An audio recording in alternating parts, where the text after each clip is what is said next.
Assalamualaikum anak-anak Miss yang beragama Islam 1B. Hari ini kita belajar untuk pelajaran agama Islam itu adalah bab terakhir ya dari buku kita, bab 14, kisah keteladanan Nabi Muhammad Sallallahu Alaihi Wasallam. Nah, berbicara tentang kisah Nabi Muhammad Sallallahu Alaihi Wasallam itu pasti kita akan mulai dari hari lahir beliau dulu ya. Jadi di dunia itu biasa ada acara ya, orang sebagian besar umat muslim yang ada di dunia ini setiap tahunnya pasti akan memperingati Maulid Nabi. Nah, Maulid Nabi ini adalah hari yang diperingati yang bertepatan dengan lahirnya Nabi Muhammad ke dunia. Oke. Yuk kita mulai membaca sama-sama ya. Nah, sebelum datangnya Nabi Muhammad, bangsa Arab memiliki perilaku buruk. Kemudian Allah mengutus Nabi Muhammad untuk memperbaiki perilaku bangsa Arab tersebut. Nabi Muhammad lahir pada tahun gajah, yaitu tahun penyerangan Ka'bah oleh pasukan bergajah yang dipimpin oleh seorang raja bernama Abraha. Ini diceritakan dalam Al-Quran surat Al-Fil ya, juz ke-30 ya. Di situ jelas bagaimana tentara gajah itu yang dipimpin oleh Abraha dihancurkan oleh Allah ya. Oke. Kalau mau lebih jelasnya lagi kalian bisa buka di surat Al-Fil, lihat terjemahannya artinya. Nah, ya. Oke, kita lanjut. Ayahnya meninggal dunia ketika Rasulullah atau Nabi Muhammad SAW itu masih berada dalam kandungan. Jadi beliau diasuh oleh ibunya dan dibantu oleh Halimah Sa'diyah. Oke. Nah, Nabi Muhammad lahir di Mekah pada hari Senin tanggal 12 Rabiul Awal tahun 571 Masehi. Nabi Muhammad berasal dari suku Quraisy, bangsa Arab. Nabi Muhammad adalah anak yang soleh. Ibunya bernama Aminah, ayahnya bernama Abdullah. Nah, kalau pengasuhnya itu Halimah Sa'diyah ya. Jadi kalau orang Arab itu selain diasuh oleh ibunya, mereka juga biasa diasuh oleh seorang pengasuh ya. Oke. Next. Ibu Nabi Muhammad meninggal dunia ketika beliau masih kecil. Setelah itu, beliau diasuh kakeknya yang bernama Abdul Muthalib.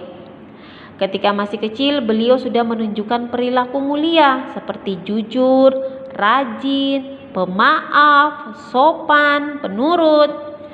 Nah, setelah Abdul Muthalib kakek Nabi Muhammad meninggal, Nabi Muhammad kemudian diasuh oleh pamannya yang bernama Abu Thalib. Nah, selama tinggal bersama pamannya, beliau rajin membantu pamannya belajar cara beternak dan berdagang.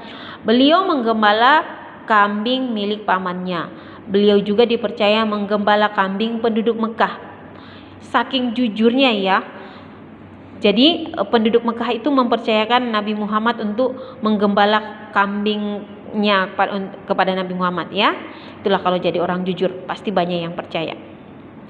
Ketika berumur 12 tahun, beliau membantu pamannya berdagang hingga keluar Mekah, yaitu ke Syam. Beliau giat, tekun dan ulet bekerja, rajin belajar dan berdagang dengan jujur. Ketika menjual barang dagangan milik Siti Khadijah, beliau selalu berlaku jujur. Beliau selalu adil dan amanah sehingga memperoleh untung besar. Nah, sifat jujur dari Nabi Muhammad inilah yang membuat Siti Khadijah bersimpati kepada Nabi Muhammad ya. Oke. Setelah dewasa, Nabi Muhammad menikah dengan Siti Khadijah. Pada usia 40 tahun beliau diangkat menjadi Rasul ya. Oleh sebab itu banyak orang Islam termasuk Miss Riris itu lebih senang menyebut Nabi Muhammad itu dengan kata Rasulullah ya. Oke. Bagian B, menceritakan keteladanan Nabi Muhammad Sallallahu Alaihi Wasallam ya. Nabi Muhammad itu adalah anak yang sopan. Beliau selalu menuruti nasihat ya dari ibu, kakek dan pamannya. Beliau sabar dan giat belajar, tekun beribadah, penyayang dan sopan ketika bergaul, terampil dalam bekerja, jujur dalam berkata dan berperilaku. Subhanallah ya, Masya Allah, banyak sekali sifat-sifat baik dari Rasulullah ya. Umat Islam dapat mengambil teladan dari sikap dan sifat Nabi Muhammad, mempraktikkan perilaku mulianya yang sesuai ajaran Al-Quran yang mulia. Nabi Muhammad adalah teladan yang baik bagi seluruh umat manusia, seperti matahari yang menerangi seluruh alam beserta isinya. Nabi Muhammad adalah nabi terakhir, menyempurnakan dan memperbaiki akhlak umat manusia supaya menjadi mulia. Ingat, dalam Islam itu diketahui ada 25 nabi. Jadi nabi yang ke-25 penutup terakhir itu adalah Nabi Muhammad. Setelah itu tidak ada lagi nabi ya. Oke. Nah, Rasulullah itu terkenal dengan sikap pemaafnya ya. Sabar dan pemaaf menjadi kunci sukses Nabi Muhammad dalam berdakwah.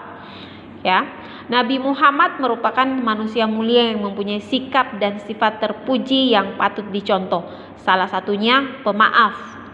Ketika berdakwah menyebarkan ajaran agama Islam, Nabi Muhammad menerima banyak hinaan dan siksaan dari orang-orang kafir. Nabi Muhammad pernah dilempari dengan batu hingga terluka dan berdarah. Tapi Nabi Muhammad tidak pernah merasa dendam ataupun berniat membalas. Ya, Nabi Muhammad selalu memaafkan orang-orang yang berbuat jahat kepada beliau. Malahan Nabi Muhammad mendoakan agar orang yang menjahatinya itu cepat sadar.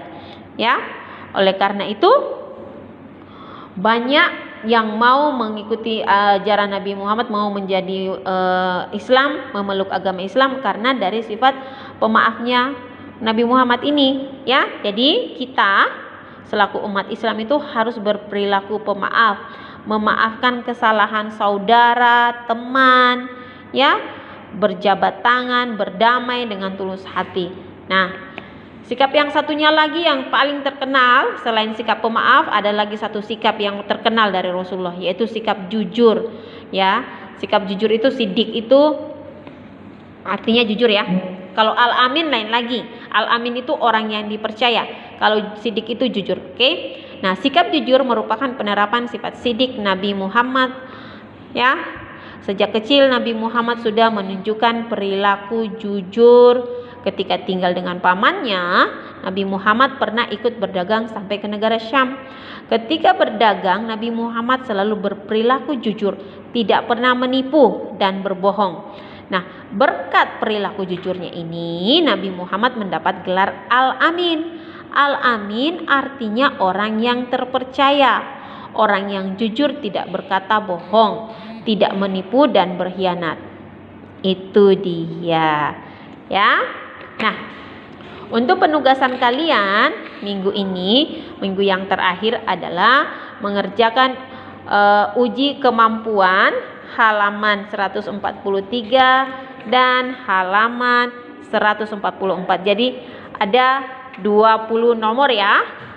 Bagian A pilihan ganda ada 15 nomor, and then bagian B ada 5 nomor. Jadi totalnya ada 20 nomor. Oke, Miss rasa cukup sampai di sini. Cukup sekian untuk pembelajaran agama kita ya. Terima kasih. Assalamualaikum.